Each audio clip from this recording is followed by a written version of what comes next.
Hello guys, કેમ છો તમે બધા? આઈ હોપ કે તમે બધા મજામાં હશો. Welcome back my YouTube channel. આજે હું મસ્ત કંઈક નવી વાનગી બનાવવાની છું. એનું નામ તો મને નહીં આવડતું. એક રીલ્સ જોઈ હતી, એમાં મસ્ત બનાવ્યું હતું બટેકા અને બ્રેડનું. તો મેં બટેકા લઈ લીધા બાફેલા, પછી આ બ્રેડ કટ કરી હતી સાઈડની, પછી આ કોર્નફ્લોર, ચીલી ફ્લેક્સ, ઓરેગાનો, મરચું અને એક કોથમીર. બરાબર, તો ચલો ગાઈસ સ્ટાર્ટ કરી દઈએ. અને મારા ડેઈલીના વ્લોગ હવે મારી યુટ્યુબ ચેનલમાં આવતા રહેશે, તો એ જોવા માટે તમે ફટાફટ મારી ચેનલને સબસ્ક્રાઈબ કરી દો અને અત્યારે બન્યા રહો. ચલો હવે આપણે આને ટેણે કરી દઈએ. ક્રશ ચમચી કરવાનું આપણે, એટલે શું થઈ જાય સરખા. ગરમ હોય તો ગાઈસ ગરમ ના લાગે. તમે આ રીતે કરતા હોય તો કમેન્ટ કરો. અને શું બનાવું ને હવે આગળ એ બી કમેન્ટ કરી દો ગાઈસ, તો મને આઈડિયા આપો. કેમ કે હવે નવી નવી રેસીપી તો હું ક્યાંથી લાવું? તો એ મારી મમ્મી મને રીલ્સ મોકલે કે આ બનાય, આ બનાય, આ બનાય, એટલે હું એ બનાવું. તો બન્યા રહો ગાઈસ. જો મેં ક્રશ કરી દીધા, ક્રશ નહીં, જુઓ મેં કરી દીધા.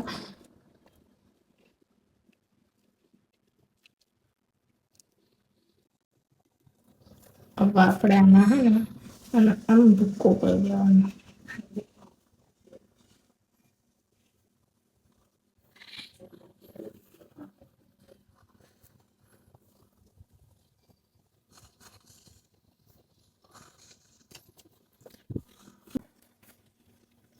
તો ગાઈઝ આપણે હવે બ્રેડ કટ કરી દીધી, ભૂક્કો કરી દીધો બ્રેડનો. હવે એમાં આપણે નાખીશું કોર્નફ્લોર. કોર્નફ્લોર એટલે નાખવાનું કે આમ બાઇન્ડિંગ બને, જોઈન્ટ રાખો. જેમાં નાખીશું આપણે મરચાં,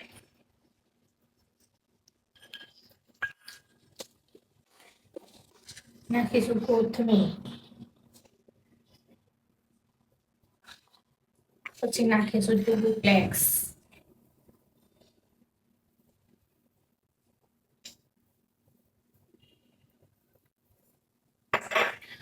ઓરેગાનો,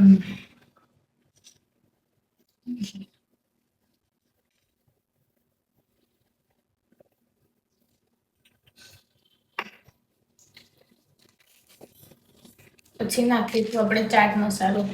ઓપ્શનલ છે, તમારે નાખવો હોય તો નાખી શકો, ના નાખવો હોય તો ઇટ્સ ઓકે. પછી કાળા મરીનો પાવડર થોડો જ નાખવાનો. પછી નાખવાનું મીઠું. હવે આપણે આને હાથથી વડે મિક્સ કરીશું. બરાબર,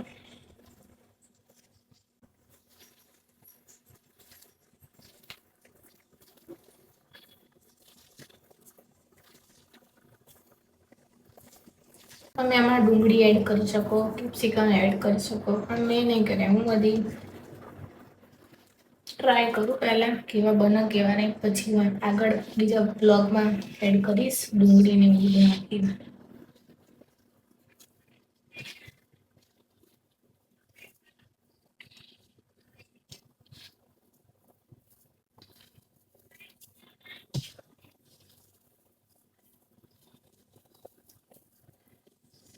સ્મેલ તો મસ્ત આવે એટલે બનશે તો સારું જ.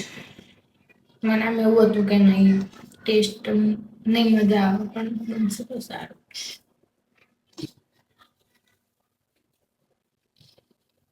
જો તમને એવું લાગે કે છૂટું પડે એવું છે તો થોડો કોર્નફ્લોર એડ કરી શકો છો. સો ગાઈઝ બનાવીને રેડી કરી નાખ્યું છે મેં, તમે જોઈ શકો છો. આવાના નાના નાના ગુલ્લા કરી પછી તળીશું આપણે.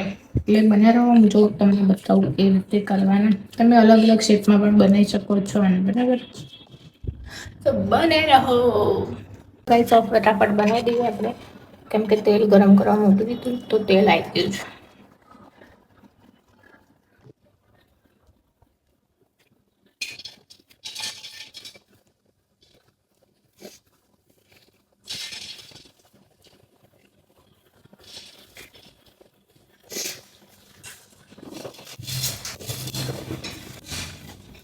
નાના નાના કટ કરી દેવાના.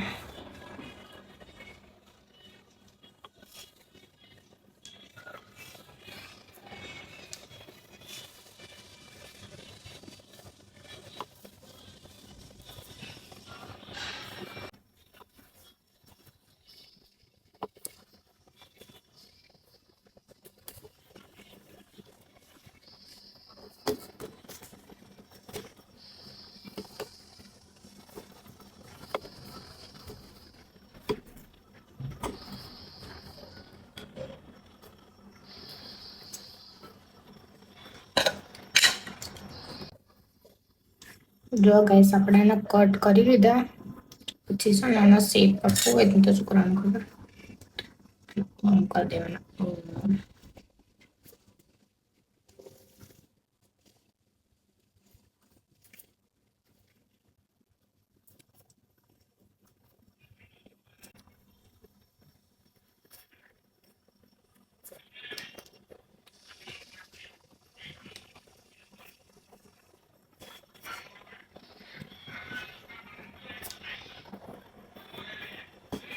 બટેકાનું માવું જેટલી ચોટી જશે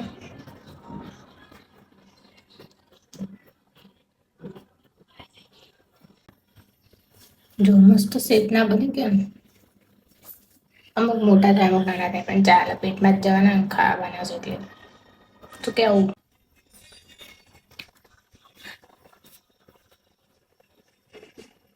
તો મહેબૂબા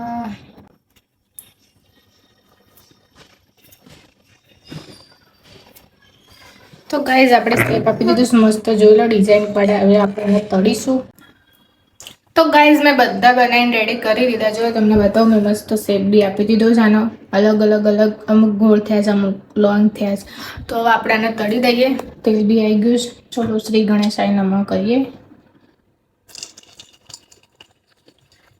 થોડોક ફૂલ કરીએ ગેસ એટલે સરખું ચડે અંદરથી તેલ તો આવી જ ગયું છે બરાબર ગાઈઝ આના ફટાફટ આમાં તળી દઈએ પછી આ ટીશ્યુ મુકાય છે એમાં કાઢી લઈએ ગોલ્ડન બ્રાઉન ના થાય ત્યાં સુધી આપણે તળવા પડશે કેમ કે અંદર કાચું ના રહે કાચું તો આમાં કઈ રહે એવું છે ને બટેકા ચડી ગયા છે એટલે બને રહો હું બતાવીશ તમને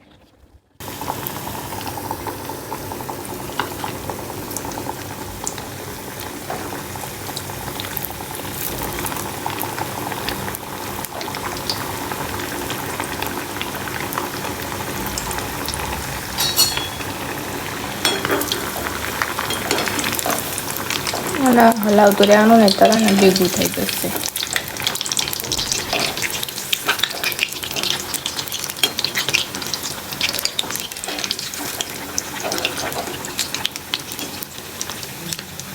તો બધા તમને તળીને બતાવી દઉં બરાબર જો મસ્ત ગોલ્ડન બ્રાઉન થઈ ગયા છે આપણે ના કાઢી દઈશું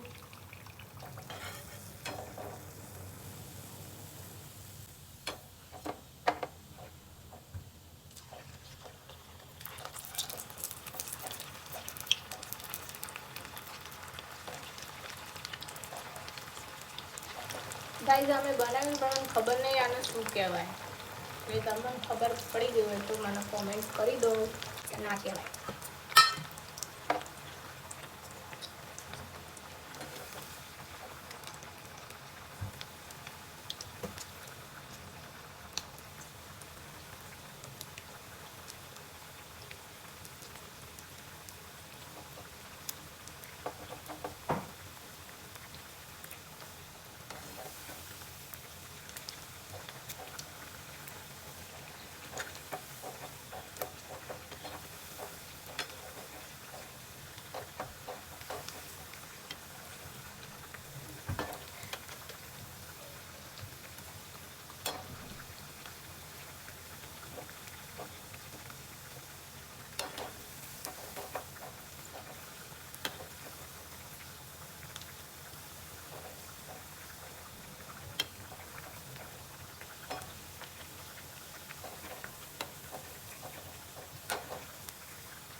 તો ગાઈઝ આપણી આઈટમ બનીને રેડી થઈ ગઈ છે ત્યાં થોડા આટલા બાકી હતા તો દળવા નાખી દીધા તો ચલો હવે તમે આને ખાવું હોય તો આને તમે સોસ સંગાત ખાઈ શકો છો ટેસ્ટ માટે હું નાખું છું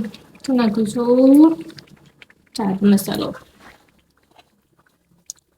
બરાબર એટલે તમે આંબલીની ચટણી સાથે ખાઈ શકો છો કાં તો મિસાલના ટમેટો સોસ સાથે ખાઈ શકો છો હું બંને મિક્સ કરીને ખાઈશ એટલે મજા આવશે. જોવા મારા થઈ ગયા છે. વધારે પડતા બળી ગેસ બંધ કરો બંધ કરો. અને કાઢી દઈશું કેમ કે બહુ બ્રાઉન થઈ ગયા છે.